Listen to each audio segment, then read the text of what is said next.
Students, our next topic is point mass.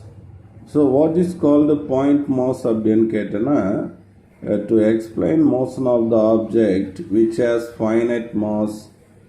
அப்போ எந்த ஒரு ஆப்ஜெக்ட்டுக்கும் என்ன இருக்குது, ஃபைனைட் மாஸ் இருக்குது, ஒரு குறிப்பிட்ட மாஸ் இருக்குது. அப்போ இங்கே the concept of point mass is required and is very useful to simplifying our calculation. நம்ம கால்குலேஷனை எளிமையாக்குறதுக்கு இந்த பாயிண்ட் மாஸ் அப்படிங்கிற ஒரு கான்செப்ட் நம்மளுக்கு அடிப்படையாக இருக்குது அப்படின்னு சொல்லலாம். அப்போ ஒரு ஆப்ஜெக்ட்னா இப்போ consider a ball which has large number of entities. அப்போ ரொம்ப சின்ன சின்ன தூள்களாக இருக்குது. அப்போ the ball has some finite mass அப்படிங்கிறோம். Now we treated all the particle mass should be concentrated at a point. எல்லா பார்ட்டிகளுடைய மாஸும் ஒரே பாயிண்டில் கான்சன்ட்ரேட் ஆகிருக்கிறதா நம்ம இமேஜின் பண்ணுவோம், அசியூம் பண்ணுவோம். that is treated as point mass அப்படின்னு சொல்கிறோம். ஓகே, அப்போ இது முக்கியமான விஷயம். It has no internal structure. ஒரு பாயிண்ட்டுக்கு வந்து இன்டர்னல் ஸ்ட்ரக்சர், அது ஸ்கொயராக ட்ரையாங்கிளா அப்படிங்கிறதெல்லாம் சொல்ல மாட்டோம். No internal structure like shape and size அப்படின்னு சொல்லுவோம். அப்போ மேத்தமெட்டிக்கலி ஏ பாயிண்ட் மாஸ் அப்படிங்கிறது என்னன்னா ஹேஸ் ஃபைனைட் மாஸ் இருக்குது, பட் 0 டைமென்ஷன், அதுக்கு அளவு கிடையாது அப்படிங்கிறத நோட் பண்ணிக்கிறோம். அப்போ in reality the point mass does not exist. Point mass வந்து கிடையாது ரியலில்.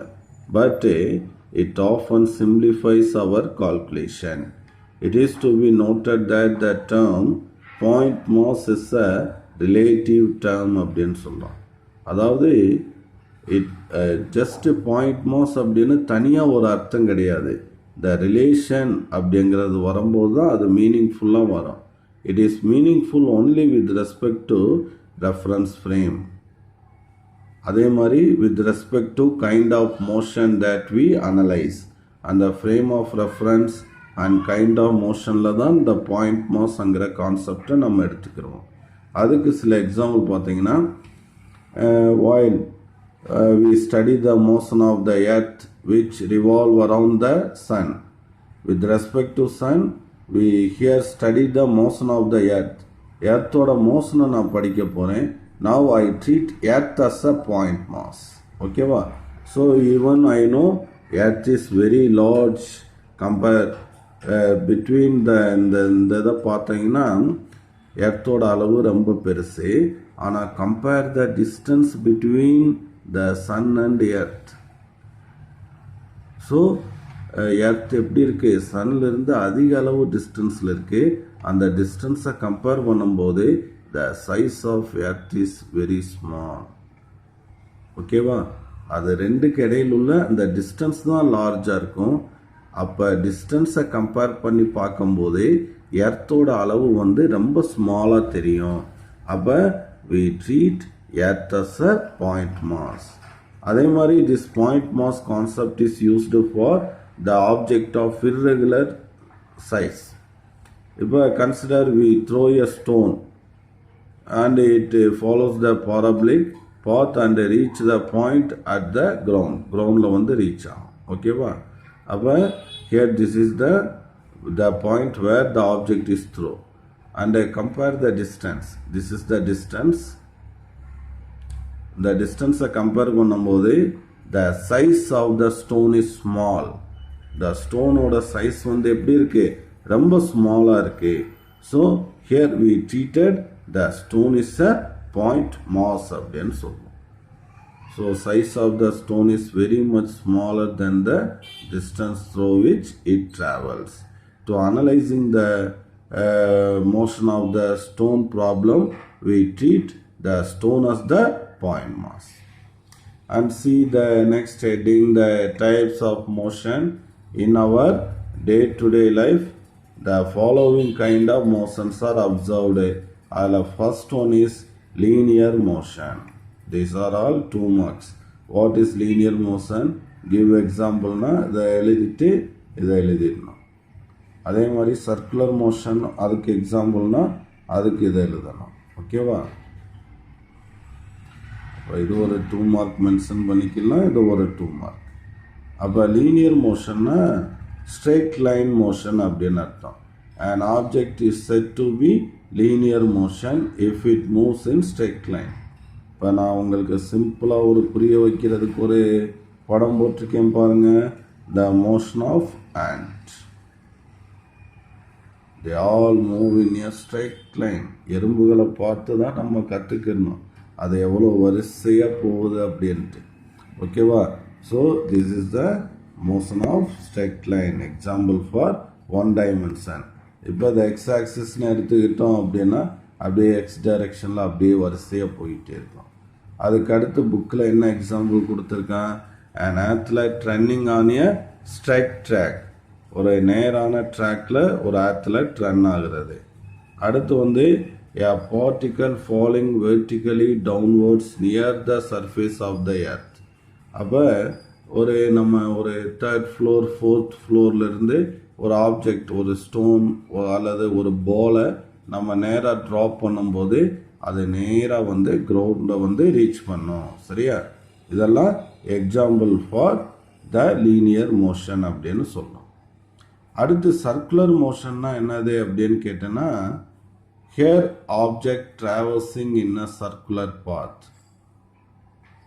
டக்குன்னு நம்மளுக்கு ஞாபகம் வரும், ஒரு நூலில் ஒரு கல்லை கட்டிட்டு அப்படியே நம்ம என்ன பண்ணுவோம், அப்படியே சுற்றுவோம்.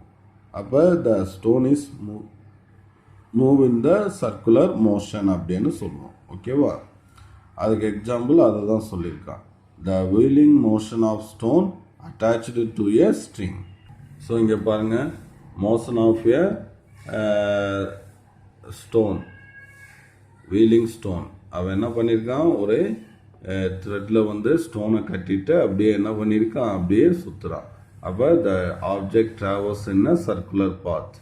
அடுத்து செகண்ட் பாயிண்ட் என்ன கொடுத்துருக்கான், motion of a satellite around the earth. அப்போ இங்கே பாருங்கள், எர்த்தை சுற்றி இந்த சேட்டலைட் நம்ம இன்சாட் இஸ்ரோ அனுப்புது இல்லையா, இன்சாட் 2B 2C அப்படின்னு அனுப்பக்கூடிய அந்த சேட்டலைட்டு எல்லாம் வந்து எர்த்தை அப்படியே சர்க்குலர் பாத்தில் வரக்கூடிய மோஷன். அடுத்து ரொட்டேஷ்னல் மோஷன். ரொட்டேஷ்னல் மோஷன்னா ஒரு ஆப்ஜெக்ட் சுழல்றது. அதாவது என்னன்னா, it takes a reference axis, ஒரு ஆக்சிஸை ரெஃபரன்ஸாக வச்சுட்டு நம்ம என்ன பண்ணுவோம் அப்படின்னா, த ஆப்ஜெக்டை என்ன பண்ணுவோம் அப்படின்னா rotate about that particular axis. அதை தான் நம்ம ரொட்டேஷன் அப்படின்னு சொல்லுவோம். அதுக்கு எக்ஸாம்பிள் பாருங்கள். So a compact disk rotate about its own axis and the earth revolve around its own axis. Earth வந்து ஸ்பின் அப்படின்னு சொல்லலாம். ஸோ இதுக்கு பேர் தான் என்னதுன்னா ரொட்டேஷ்னல் மோஷன் அப்படின்னு சொல்லுவோம். ஸோ இங்கே ரெண்டுக்கும் வித்தியாசம் பார்த்துக்கணும். சர்க்குலர்னா அது ஒரு சர்க்குலர் பாத்தில் அது ட்ராவல் பண்ணுது. அப்போ ரொட்டேஷ்னல் மோஷன்னா அது நின்ற இடத்துலையே அது சுற்றுது. தோ ஸ்பின்னிங் டாப் அப்படின்னு சொல்லலாம், பம்பரம் சுற்றுதல். ஓகேவா? ரைட். இதில் பார்த்தோன்னா during rotation every point in the object travels a circular path about an axis. அப்போ அதில் உள்ள ஒவ்வொரு பார்ட்டிகளும் என்னது அப்படின்னா சர்க்குலர் பாத்தில் ட்ராவல் ஆகுது, except the points located on the axis. So இப்போ இங்கே இருக்கக்கூடிய ஒவ்வொரு பாயிண்ட்டும் என்ன ஆகுதுன்னா அது அப்படியே சர்க்குலர் பாத்தில் ட்ராவல் ஆகுது. ஆனால் இந்த ஆக்சிஸ் இருக்கு இல்லையா, அதில் இருக்கிற பாயிண்ட் மட்டும் ரெஸ்ட்டில் இருக்கும், அது மூவ் ஆகாது. ஓகேவா? The points placed on the axis which are not moving. அந்த ஆக்சிஸில் இருக்கக்கூடிய அந்த சென்டர் பார்ட்டு எதை பேஸ் பண்ணி அதை ரொட்டேட் பண்ணுதோ அதில் இருக்கக்கூடிய எந்த பாயிண்ட்டும் என்ன ஆகாதுன்னா மூவ் ஆகாது. But all points travels in a circular path அப்படிங்கிற பாயிண்ட் வந்து இதில் இம்பார்ட்டன்ட் பாயிண்ட்டாக சார் நோட் பண்ணியிருக்கேன். இது ஒரு 2 மார்க் வித் எக்ஸாம்பிளோட படிச்சுக்கணும். இப்போ rotation of a disc about an axis through its center, spinning of the earth about its own axis அப்படிங்கிறது நம்மளுக்கு வேணும். ஓகேவா? அடுத்து வந்து வைப்ரேட்டரி அப்படின்னா டு அண்ட் ஃப்ளோ மோஷன். அப்போ ஒரு ரெஃபரன்ஸ் பாயிண்ட்டை வச்சுக்கிட்டு முன்னாடியும் பின்னாடியும் நம்ம போகக்கூடிய அந்த மோஷனை வந்து நம்ம என்ன பண்ணுவோம் அப்படின்னு கேட்டோன்னா வைப்ரேட்டரி மோஷன். ஃபார் எக்ஸாம்பிள், நம்மளுக்கு தெரியும் லெபார்ட்டரியில் நம்ம ஒரு சிம்பிள் பெண்டுலம் எக்ஸ்பெரிமெண்ட் பண்ணியிருப்போம். அப்போ இதை வந்து ஆட்டி விட்டோம்னா என்ன ஆகும், இந்த பாயிண்ட்டுக்கு வந்துட்டு அடுத்து இந்த பாயிண்ட்டுக்கு போகும். So this is the mean position. Okay, and இந்த மீன் பொசிஷனை வச்சுட்டு இப்படி முன்னாடி பின்னாடியும் அது போயிட்டு இருக்கக்கூடிய அந்த vibratory motion is called, that is vibratory motion, that is oscillation. முன்னாடியும் பின்னாடியும் போகிறது தான் ஆசிலேஷன் அப்படின்னு சொல்லுவோம். It is also called as vibratory motion அப்படின்னு சொல்லுவோம். So if an object or particle execute a to and fro motion about a fixed point, அப்போ முன்னாடியும் பின்னாடியும் போயிட்டு வந்துட்டு இருந்துச்சுன்னா it is said to be in vibratory motion. This is sometimes also called as oscillatory motion அப்படின்னு சொல்லுவோம். So அதுக்கு example வந்து vibration of a string or guitar. கிட்டாரில் உள்ள ஸ்ட்ரிங்கை நம்ம அமுக்கும் போது அந்த இடத்துல முன்னாடியும் பின்னாடியும் மோஷன் ஆகும். அடுத்து மூமெண்ட் ஆஃப் ஏ ஸ்விங், தொட்டில் அல்லது ஊஞ்சல், அதை பார்த்தீங்கன்னா அப்படியே டு அண்ட் ஃப்ரோ மூமெண்ட் ஆகிட்டே இருக்கும். So these are all example for vibratory motion. So இது ஒரு 2 மார்க்காக நம்ம பார்த்துக்கலாம். ஓகேவா? இன்னும் சில மோஷன்ஸ் எல்லாம் இருக்குது. எலிப்டிக்கல் மோஷன், ஹெலிக்கல் மோஷன், அதெல்லாம் இன்னும் நிறைய மோஷன் இருக்குது. பேசிக்காக இந்த 4 மோஷனை கொடுத்துருக்கேன். Okay students.